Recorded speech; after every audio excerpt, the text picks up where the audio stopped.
dengan ketinggian air mencapai 60 cm hingga 1 meter. Sejumlah desa di Kecamatan Tripa Makmur, Kabupaten Nagan Raya terendam banjir.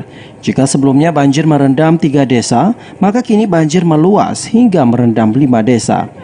Kelima desa tersebut seperti Desa Ujong Kareng, Desa Neboye, Babahlung, Drin 7, dan Desa Pasi Kebedom.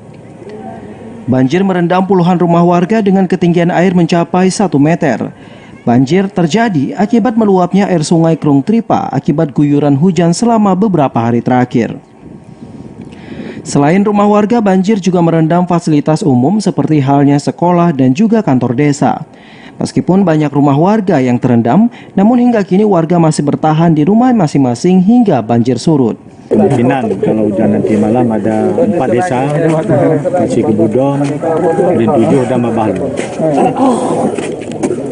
Berapa ketinggian airnya? Ketinggian lain kalau kebiasaannya kalau nanti sore kalau di daerah sini 30 cm mungkin sampai sana setengah meter atau 40 cm.